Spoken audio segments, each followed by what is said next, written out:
Oi, pessoal do sexto ano, tudo bem? Sejam bem-vindos à nossa segunda aula de História. A gente vai aprender sobre a divisão dos períodos históricos, tá?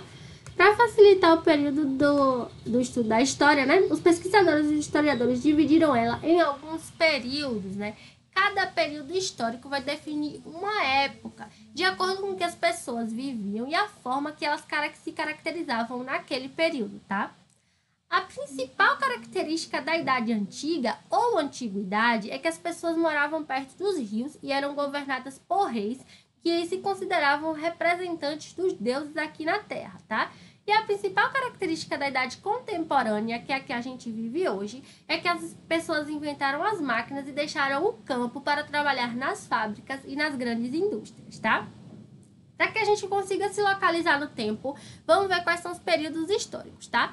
A gente tem a Idade Antiga ou Antiguidade, a Idade Média, a Idade Moderna e a Idade Contemporânea, tá?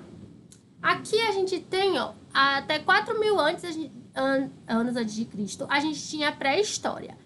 4.000 anos antes de Cristo inventou a escrita. Então aí a gente tem a Idade Antiga, que vai até 476 depois de Cristo, né? Quando teve o quê? A queda de Roma.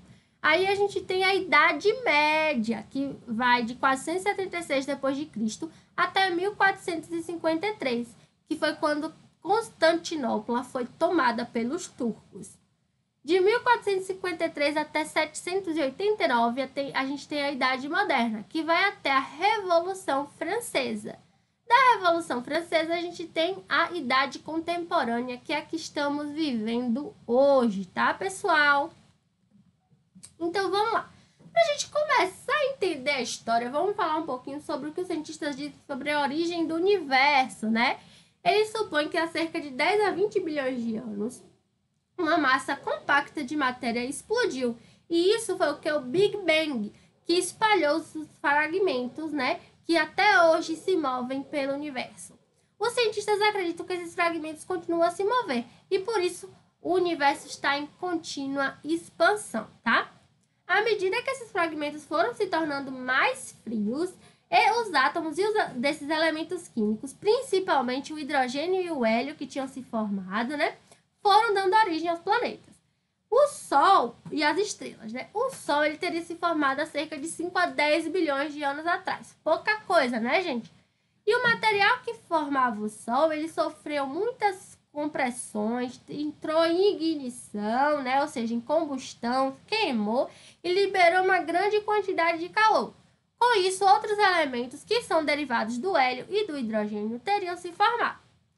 Na união desses elementos pelo Sol, com muita poeira e os gases que tinham no universo, veio os planetas. Dentre esses planetas, a Terra. No início, a temperatura da Terra era muito quente, porque a superfície era formada pelo quê? Pelas rochas e por metais derretidos. Só que passaram-se centenas de milhões de anos, a superfície da Terra foi esfriando e começou a se solidificar. Lentamente, tá? Foi surgindo a nossa crosta terrestre, lá com os vulcões, que eram eliminados assim os gases, e esses gases formam a nossa atmosfera. O vapor de água condensado, né, vai voltando para o estado líquido e deu origem às chuvas que vão formar os nossos oceanos e os nossos mares. Foi nessas águas que apareceram as primeiras formas de vida, como as bactérias e as algas, lá há 3,5 bilhões de anos atrás. Então, as plantas e os animais mais complexos só surgiram há 570 milhões de anos aproximadamente. Aqui a gente tem uma figura, né, contando toda essa história aí, um resumão do que a gente comentou aqui agora, tá, pessoal? E, para finalizar, a gente vai conhecer sobre o primeiro período que a gente estuda, que é a pré-história, né? Que vai do aparecimento dos seres humanos na Terra até o desenvolvimento da escrita, né? Esse período a gente já viu que é chamado de pré-história e vai até 4.000 anos antes de Cristo, tá? A gente começou a utilizar esse termo pré-história lá no século XIX, porque nessa época o pessoal acreditava que só era possível recuperar a história da sociedade que soubesse escrever, né? Então, o registro escrito era a única fonte confiável que a gente tinha das experiências humanas, né? A tradição oral, as pinturas e os objetos de uso cotidiano eram pouco confiáveis, tá? Então, a escrita passou a ser o marco divisório entre as sociedades históricas, que já começavam a dominar a escrita, e as pré-históricas, que ainda não dominavam a escrita, tá?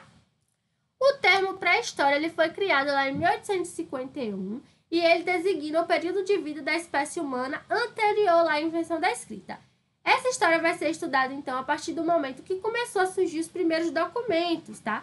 Essa ideia é muito criticada, porque os humanos que não sabem escrever também têm história, né, pessoal? Eles viviam, eles comiam, eles faziam ferramentas, eles se comunicavam, eles desenhavam. Então, não é preciso nenhum documento escrito para comprovar que eles existiram, né? Então, o material é muito importante também, é uma fonte histórica. Lembra que a gente comentou na outra aula?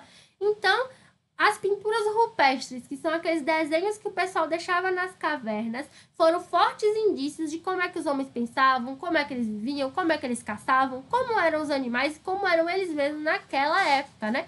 Então, a gente também achava vestígios de utensílios, de ferramentas, e a partir daí é que os historiadores vão saber como é que essas pessoas comiam, o que é que elas caçavam, quais eram os animais, se tinha fogueira, se já tinha inventado fogo ou não, tá? Então, muitos estudiosos não querem falar pré-história. Eles chamam história dos povos pré-letrados ou ágrafos. O que seria isso? As histórias do povo que não sabia escrever, tá, pessoal? Espero que tenham gostado da nossa aula de hoje. É muito interessante, né, saber da história, saber conhecer como é que o pessoal vivia antes de ter celular, de ter computador, de tudo, né, pessoal? Espero que tenham gostado. Até a próxima aula. Não esqueçam de responder às atividades. Qualquer dúvida, podem falar no privado.